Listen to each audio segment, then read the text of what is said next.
જય હિન્દ વિદ્યાર્થી મિત્રો, આ વિડીયોમાં આપણે કોઈ પણ વિધેયનું મહત્તમ કે લઘુત્તમ મૂલ્ય કેવી રીતે નક્કી થાય એ સમજીશું। હવે ધારી લો કે કોઈ વિધેય y છે, કોઈ રાશિ y એ x નું વિધેય છે।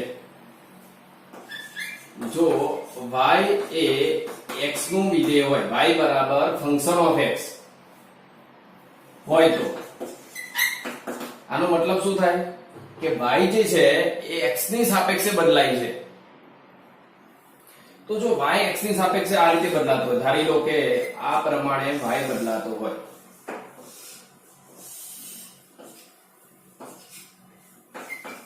y વિરુદ્ધ x ફેરફાર કેવી રીતે થતો હોય, પહેલા y વધે, પછી ઘટે અને પછી પાછો વધવા લાગે। y x ની સાપેક્ષે આ પ્રમાણે વધઘટ થતો હોય તો y એ x નો વિધેય થયો, x ની સાપેક્ષે y માં થતો ફેરફાર। હવે સમજ, મારે અહીંયા y નું મહત્તમ કે લઘુત્તમ મૂલ્ય નક્કી કરવું છે। ધારી લો કે y બરાબર આવું હોય, y બરાબર 2x² ઓછા 4x અને વત્તા 5, y આવો આપ્યો હોય, બરોબર। એટલે x ની જુદી જુદી કિંમતો મૂકતા જાઓ એટલે y તમને બદલાતો જાય, y આ રીતનો મળતો જાય છે। હવે y નું મહત્તમ કે લઘુત્તમ મૂલ્ય કેમનું નક્કી થાય તો જોઈએ। y નું મહત્તમ કે લઘુત્તમ મૂલ્ય નક્કી કરવા માટે, મૂલ્ય મેળવવા માટે y નું x ની સાપેક્ષે એકવાર વિકલન શૂન્ય લેવું પડે। કેમ એવું થાય એનું કારણ, dy/dx એટલે આલેખનો ઢાળ થાય, dy/dx એટલે આલેખનો ઢાળ। ઢાળની મેં વાત આગળ કરેલી છે આલેખમાં, સુરેખા હોય એનો આલેખ લેવો હોય તો કોઈ પણ બિંદુ આગળ ત્રિકોણ દોરવો પડે। તો તમે જો અહીંયા y નું મહત્તમ ને લઘુત્તમ મૂલ્ય કઈ જગ્યાએ મળે, એક y મહત્તમ અહીંયા મળે અને y લઘુત્તમ અહીંયા મળે। આ y નું મહત્તમ મૂલ્ય થાય y મહત્તમ અને અહીંયા y લઘુત્તમ। તો આ બંને જગ્યાએ તમે ધ્યાનથી જુઓ તો આ બંને જગ્યાએ આલેખનો જે ઢાળ છે ને, અહીંયા ઢાળ છે જ નહીં, તમે જોઈ શકો છો। આમ સીધી રેખા સ્પર્શક દોરવો પડે તો ઢાળ ખબર પડે। અહીંયા આમ હોય તો આ ઢાળ 0 કહેવાય। ઢાળ કોને કહેવાય, આમ ઉપર બેસીને સરકી જવાય એટલે ઢાળ કહેવાય। અહીંયા તમે ટોચ પર બેઠા હોય તો સરકી નહીં જાઓ, એટલે અહીંયા આલેખનો ઢાળ 0 છે। ઢાળ બરાબર dy/dx, dy/dx આને ઢાળ કહેવાય। તો ઢાળ કેવો છે 0, અને અહીંયા તમે જો અહીંયા પણ સ્પર્શક દોરો તો અહીંયા પણ ઢાળ નથી, એટલે ઢાળ બરાબર dy/dx = 0। એટલે એનો અર્થ એવો થયો કે x ની સાપેક્ષે y માં ફેરફાર થતો હોય તો તમારે y નું મહત્તમ મૂલ્ય લાવવું હોય તો શું કરવાનું, x ની સાપેક્ષે પહેલું વિકલન 0 લઈ લેવાનું। મતલબ x ની સાપેક્ષે y માં એકવાર થતો ફેરફાર 0 લઈ લો એટલે મહત્તમ કાં તો લઘુત્તમ મૂલ્ય આપી દે। ચલો તો આપણે અહીંયા મેળવીએ, તો અહીંયા dy/dx બરાબર શું લખાય, જો તો વિકલન કરો અહીંયા dy/dx એટલે આ બાજુ વિકલન થાય, બરોબર। શું લખાશે જોજો, તો d/dx અને y ની કિંમત 2x² ઓછા 4x વત્તા 5। ચલો હવે એનું વિકલન કરીએ। જો d/dx ની સાપેક્ષે x² નું વિકલન, તો ઘાત આગળ જાય, ઘાતમાંથી ઓછી એટલે 4x અને 2 માંથી ઘાત ઓછી થાય 2 એટલે લખવાની જરૂર નથી એકને, ઓછા 4 x નું x ની સાપેક્ષે વિકલન એટલે dx/dx એટલે 1 થઈ જાય। x નું x ની સાપેક્ષે વિકલન 1 અને પછી અચળ કિંમત હોય એનું વિકલન કેટલું થાય 0, એટલે અચળ કિંમતનું વિકલન 0 થાય અને એના બરાબર આ જે વિકલન હતું એ 0 છે તો આના બરાબર 0 લખાય। તો 4x બરાબર આ ઓછા 4 આવ્યું, આ બદલાવ એટલે વત્તા 4 અને 4/4 બરાબર 1। તો x ની કિંમત 1 મૂકશો તમે, x ની કિંમત આમાં 1 મૂકો એટલે y કાં તો મહત્તમ આવે કાં તો લઘુત્તમ। એટલે અહીંયા લખી શકાય x બરાબર 1 માટે y મહત્તમ કે લઘુત્તમ થશે. આ પહેલું સ્ટેપ થયું. હજુ આપણને ક્લિયર નથી થયું કે મહત્તમ જ છે કે લઘુત્તમ છે. બંનેમાંથી ગમે તે હોય છે. હવે શું કરવાનું સમજો.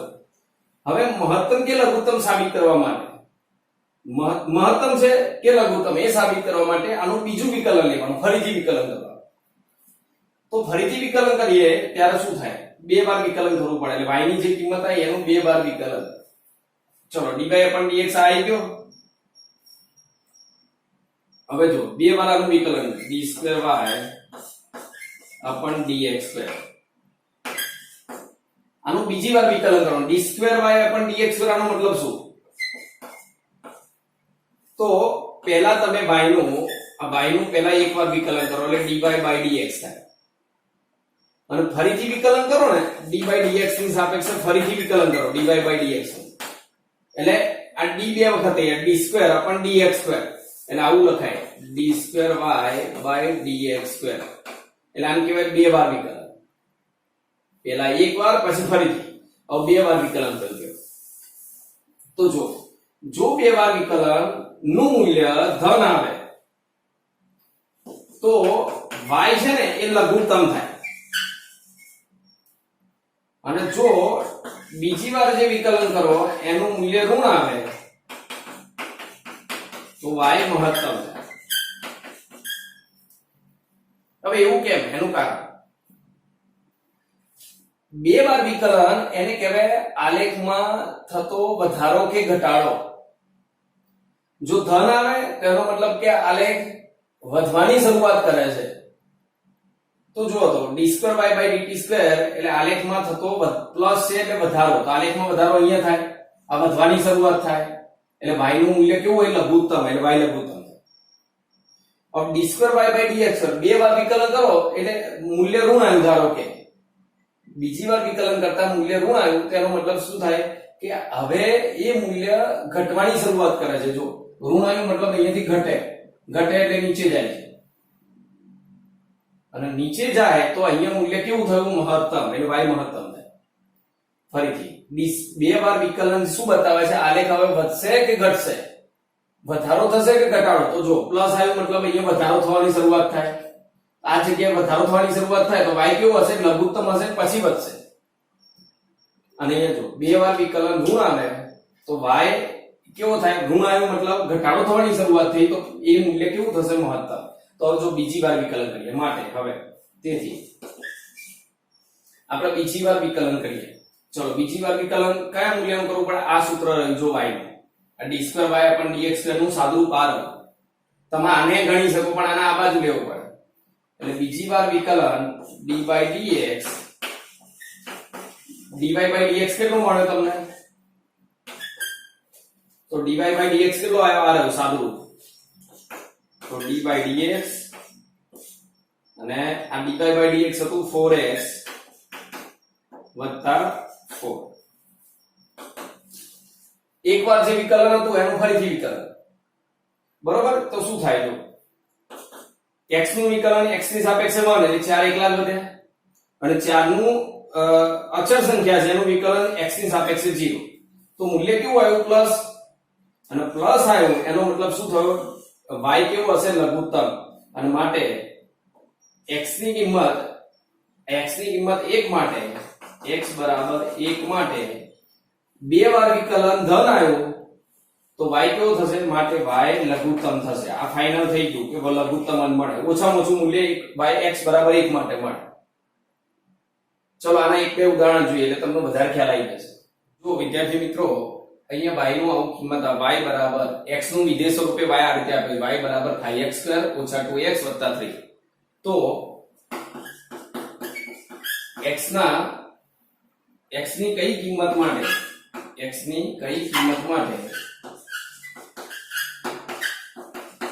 y લઘુત્તમ કે મહત્તમ થશે તે નક્કી કરો.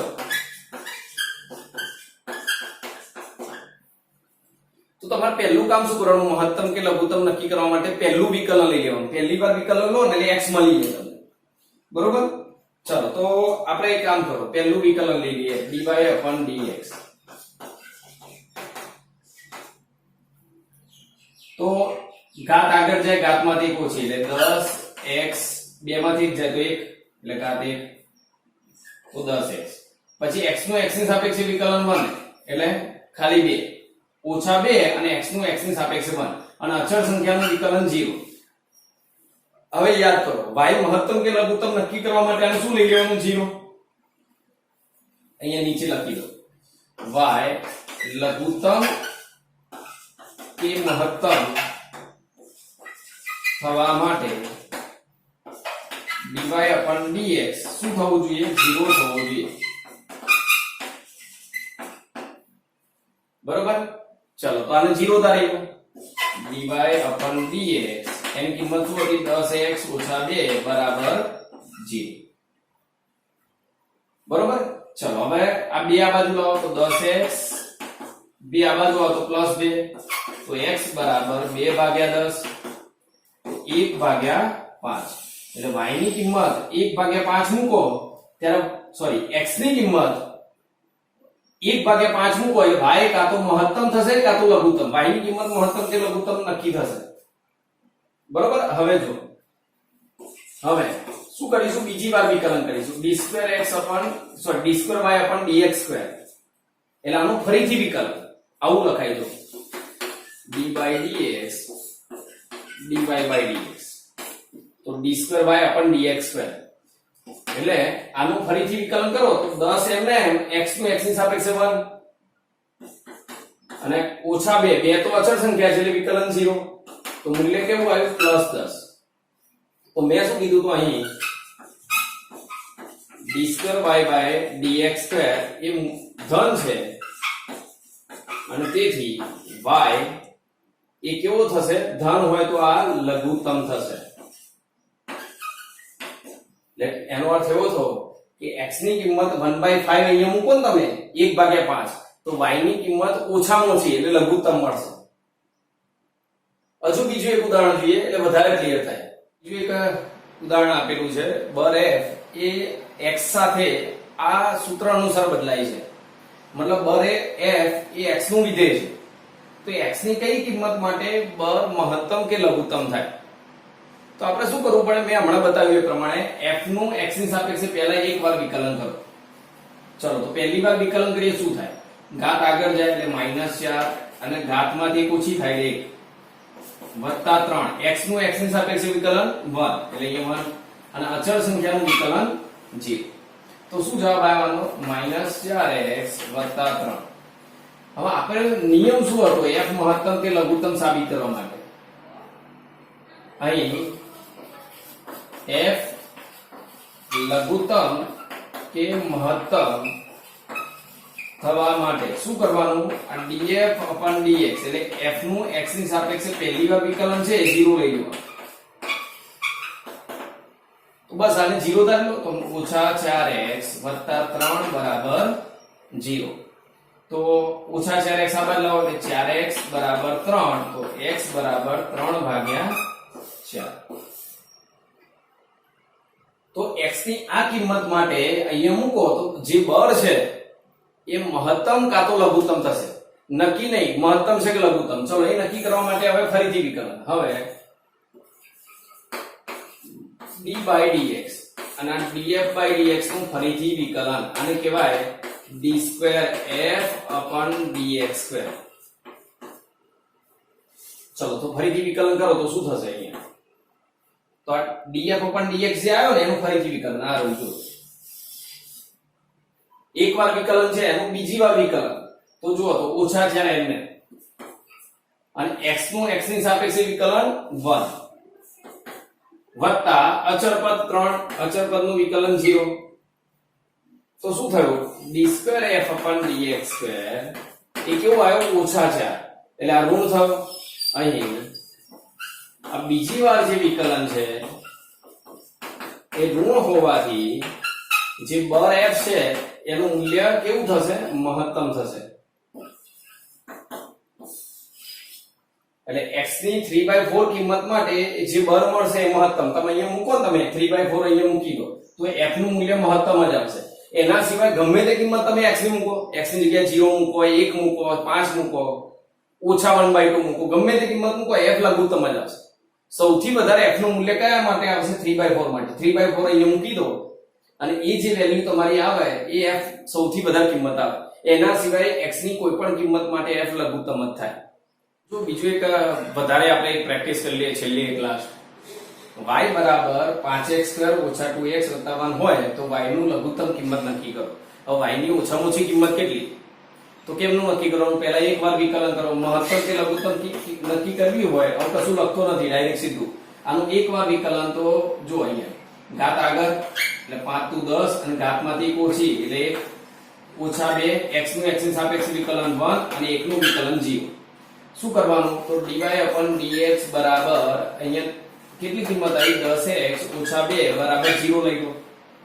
તો 10x બરાબર 2 તો x બરાબર 2/10 એટલે 1/55. હવે x ની 1/5 કિંમત માટે y કાં તો લઘુત્તમ થાય કાં તો મહત્તમ થાય. હવે એ નક્કી કરવું પડે કે લઘુત્તમ થશે કે મહત્તમ. ચલો જોઈએ. તો હવે d2y/dx² એટલે y નું બીજી વાર વિકલન. જો આ dy/dx આવે ને એનું ફરીથી વિકલન d/dx dy/dx એનું ફરીથી x ની સાપેક્ષે વિકલન. જો d2y/dx² થઈ જાય. ફરીથી વિકલન કરો તો 10 m ના m x નું x ની સાપેક્ષે 1 અને -2 અચળ પદ છે એનું વિકલન 0. અહીંયા પ્લસ આવ્યો તો માટે કહી શકાય કે અહીં d2y/dx² એ ધન હોવાથી y કેવો થશે? લઘુત્તમ. તો જો y લઘુત્તમ કેટલો થાય એની કિંમત નક્કી કરવાની છે. ઓછામાં ઓછી y ની કિંમત કેટલી? તો x નું મૂલ્ય તમે મૂકી દો, નક્કી થઈ ગયું કે તમે 1/5 મૂકશો તો y લઘુત્તમ થશે. કેમ લઘુત્તમ થશે? કારણ કે બીજું વિકલન ધન આવ્યું તો y લઘુત્તમ થાય. તો લઘુત્તમ કિંમત કેટલી? તો x બરાબર 1/5 મૂકતા y ની ઓછામાં ઓછી કિંમત. ચલો તો 5 અને x ની જગ્યાએ 1/5 એનો વર્ગ ઓછા 2 x ની જગ્યાએ 1/5 અને વત્તા 1. ચલો તો શું થશે? આ 5 અને અહીંયા 1 5 નો વર્ગ 25 અને અહીંયા ઉપર 2 નીચે 5 અને વત્તા 1. તો જો 5 5 25 થાય એટલે નીચે 5 1/5 ઓછા 2/5 અને વત્તા 1. તો 1/5 માંથી 2/5 બાદ થાય એટલે 1 માંથી 2 બાદ થાય એટલે ઓછા 1/5 અને વત્તા 1. તો શું કિંમત આવે? 5 નો લસા લો એટલે +5 માંથી ઓછા 1 એટલે ઓછા +5 માંથી ઓછા 1 એટલે 4/5 એટલે 0.8 કિંમત આવશે. તો આ y ની લઘુત્તમ કિંમત આવી. આ રીતે નક્કી કરી શકાય. આ મૂલ્ય માટે y ઓછામાં ઓછો મળે. પછી તમે x ની ગમે તે કિંમત મૂકો y એનાથી વધારે જ મળશે, એનાથી ઓછો નહીં મળે. x ની આ કિંમત માટે y લઘુત્તમ થાય તો x ની 1/5 કિંમત મૂકી તો y લઘુત્તમ કેટલો આવે? 0.8 એટલે આનાથી ઓછો y કદી નહીં મળે આ સૂત્રમાં. તો આવા બીજા કેટલાક દાખલા હું અહીંયા લખી દઉં છું, તમારે જાતે ગણવાના છે અને એના આન્સર સાઈડમાં લખી રાખી ચેક કરી લેજો જાતે. અહીંયા બે દાખલા મેં આપેલા છે. એક y સમય t સાથે બદલાય છે તો t ની કઈ કિંમત માટે એટલે t એ શોધવાનો અને y ની કિંમત લઘુત્તમ બનશે. તો y લઘુત્તમ બને છે કે નહીં નક્કી કરવો પડે અને પછી y ની કિંમત શું બને? t ની કિંમત આવે અહીંયા મૂકી દો એટલે y મળી જાય. તો બંનેના આન્સર અહીંયા લખેલા છે. પછી y x ની સાપેક્ષે બદલાય છે તો y ની કિંમત મહત્તમ કિંમત કેટલી થશે તો એ તમારે શોધવાની છે. બંને જવાબ અહીંયા લખ્યા છે, તમે જાતે ગણીને અહીંયા ચેક કરી શકો છો. વિદ્યાર્થી મિત્રો, આગળ નવો કોન્સેપ્ટ છે દ્વિઘાત સમીકરણ અને તેના ઉકેલ. દ્વિઘાત સમીકરણ કેવી રીતે લખાય? ax² + bx + c = 0. તો આમાં સમીકરણ કોનું છે? x નું સમીકરણ છે અને આ બધા છે ને સહગુણકો છે. આ પ્રથમ પદનો સહગુણક a, બીજા પદનો સહગુણક b અને ત્રીજા પદ અચળ પદ એટલે c. એટલે સમીકરણ કોનું છે? x નું. તો x નો ઉકેલ આપણે કેમનો મેળવી શકીએ? જો આવું હોય તો x નો ઉકેલ તો x બરાબર આનું સૂત્ર તમને ખબર હશે -b ± √d2 બી સ્ક્વેર માઇનસ 4ac અપન 2a એટલે x ના બે ઉકેલ મળે. જો એકવાર પ્લસ લો ત્યારે ઉકેલ મળે, બીજો માઇનસ લો ત્યારે ઉકેલ મળે. એટલે x ના બે ઉકેલ મળે. તે આ પરથી આ તમારે આગળ આવી ગયું છે 9મા કે 10મા માં. તો x1 બરાબર પહેલો એક ઉકેલ આવે -b વત્તા under route b square minus 4ac અપન 2a અને બીજો આવે તથા x2 બરાબર -b ઓછા વત્તા લીધો ને, હવે ઓછા લેવાનો b square minus 4ac અપન 2a. તો આવા x1 અને x2 ના બે ઉકેલ મળે. હવે આગળ ધ્યાન આપો. આ વસ્તુ તમારે આગળ આવી ગઈ છે એટલે હું એની ચર્ચા નથી કરતો ફરીથી. હવે અહીં જો આપણે x1 વત્તા x2 કરીએ એટલે આ બે ઉકેલનો સરવાળો કરીએ, પહેલા અને બીજા ઉકેલનો સરવાળો કરીએ તો એ આપણને શું આપે? તો આ b અને a સહગુણકનો ગુણોત્તર b ભાગ્યા a. બંને સહગુણક, બીજા પદનો સહગુણક, પહેલા પદના સહગુણકનો ગુણોત્તર અને એનું ઋણ મૂલ્ય આપે. અને જો ગુણાકાર કરીએ બંનેનો તો એ આપણને શું આપે? c ભાગ્યા a. c ના છેદ ભાગાકારમાં a એટલે c ભાગ્યા a આવું મૂલ્ય આપે. તો જો આના રિલેટેડ આપણે એક ઉદાહરણ જોઈએ એટલે તમને આનો વધારે ખ્યાલ આવશે. ઉદાહરણ તરીકે 2x² વત્તા 5x ઓછા 12 બરાબર 0. આ એક દ્વિઘાત સમીકરણ છે. આનો ઉકેલ લાવવો છે તો સીધો ઉકેલ તમે નહીં લાવી શકો. એક બીજી રીત છે, આ બેનો ગુણાકાર અને એનો પ્લસ માઇનસ કરીને 5 લાવવાના. એ રીત તમે જાણો છો, પણ એ રીતથી આનો જવાબ નહીં આવે, આના ભાગ નહીં પડે. કારણ કે 12 × 24, 24 ના ભાગ પડી 5 લાવવાના, જે શક્ય નથી. એટલે આપણે આ રીતે ઉકેલ લાવવો પડશે એનો. જો તો અહીંયા x1 બરાબર શું લખાશે? જો આમાં a કેટલા? a બરાબર 2, b બરાબર 5 અને c બરાબર -12. પહેલા પદનો સહગુણક 2, બીજા પદનો સહગુણક 5 અને ત્રીજું અચળ પદ એટલે -12. હવે શું કરવાનું? x ની એક વેલ્યુ તમને મળશે -b plus under route b square minus 4ac અપન 2a. ચલો અહીંયા કિંમત મૂકી દઈએ તો કેટલો જવાબ આવે છે? x1 બરાબર તો -b એટલે ઓછા 5 વત્તા ઓછા 5, જો 5 નો વર્ગ એટલે 25 થશે, ઓછા 4, e બરાબર 2, c બરાબર ઓછા 12 અને છેદમાં 2 અને એની જગ્યાએ 2. તો x1 બરાબર કેટલા થાય? ઓછા 5 વત્તા, હવે અહીંયા જો ઓછા વત્તા થઈ જાય વર્ગમૂળમાં 25 અને વત્તા 4 × 2 એટલે 8 અને 12 × 8 96 થાય અને નીચે 2 × 2 4. બરોબર ને? હવે અહીં શું કરીશું? x1 બરાબર તો ઓછા 5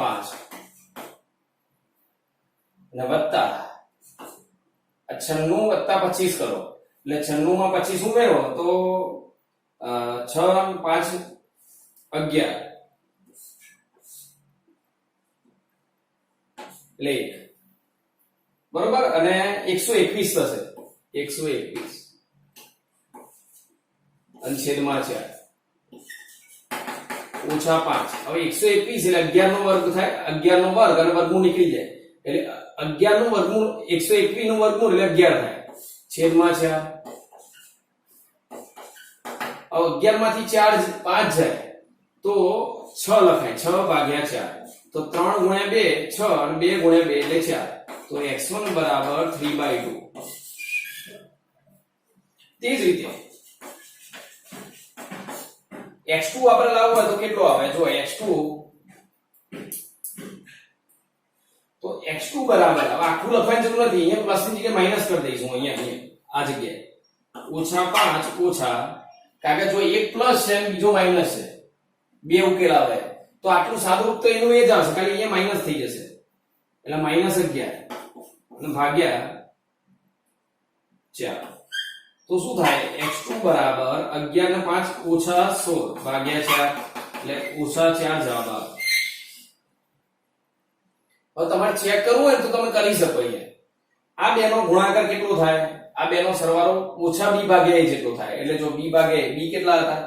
5 ભાગ્યા 2 અને a માઈનસ અને બેનો ગુણાકાર કેટલો થાય? c ભાગ્યા a એટલે c ભાગ્યા a ઓછા 12 ભાગ્યા 2 એટલે ઓછા 6 જવાબ આવે. ચલો થાય છે કે નહીં ચેક કરીએ આપણે. તો અહીંયા જો x1 x2 તો x1 કેટલો આવ્યો? x1 3 ભાગ્યા 2 ઓછા વત્તા x2 કેટલો આવ્યો? તો વત્તા x2 એટલે વત્તા x2 x2 ની જગ્યાએ ઓછા 4 એટલે વત્તા ઓછા ઓછા એટલે ઓછા 4 થઈ જશે. આનો લસા લો તો 4 ગુણ્યા 2 8 8 માંથી 3 જાય તો 5 ભાગ્યા 2 અને તમે જોઈ શકો છો કે આપણું સૂત્ર શું હતું? x1 વત્તા x2 એટલે ઓછા b ભાગ્યા a. તો b કેટલો? 5 અને ભાગ્યા a એટલે 2 એટલે 5 ભાગ્યા 2 અને આગળ માઈનસ. જો આવી ગયો જવાબ. ગુણાકાર જુઓ હવે x1 ગુણ્યા x2 તો 3/2 અને ગુણાકારમાં ઓછા 4 તો 2 ગુણ્યા 2 4 થાય. 3 દુ 6 એટલે ઓછા 6 જવાબ આવે. હવે જુઓ x1 ગુણ્યા x2 આપણે કર્યું તો કેટલો જવાબ આવ્યો? ઓછા 6. હવે c ભાગ્યા a કરો તો ઓછા 6 આવશે. જો ઓછા 12 ભાગ્યા 2 એટલે માઈનસ. તો તમારે આ બધું ગણવું ના પડે. એમાં શું કરવું પડે? દ્વિઘાત સમીકરણ આપ્યું હોય અને તમારે આ બેનો સરવાળો લાવવો હોય તો શું કરવાનું? આ સહગુણક જે છે એનો ગુણોત્તર ઓછા b ભાગ્યા a એટલે ઓછા b ભાગ્યા a એટલે 5 ભાગ્યા 2. પછી ગુણાકાર લાવવો હોય તો c ભાગ્યા a. c ભાગ્યા a એટલે ઓછા 12 ભાગ્યા 2 એટલે ઓછા 6. સીધો જવાબ આવી જાય. તો આવો એક જવાબ તમે જાતે લાવજો. અહીંયા જાતે ગણો. બરોબર. આવી એક કોઈ દ્વિઘાત સમીકરણ આપ્યું છે 2x² વત્તા 5x અને ઓછા 9 બરાબર g.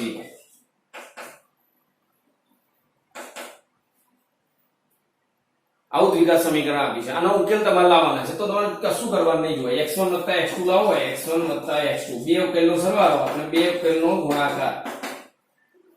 તો શું કરવાનું? ઓછા b ભાગ્યા a. તમારે આખું સાદું આપવું ના પડે.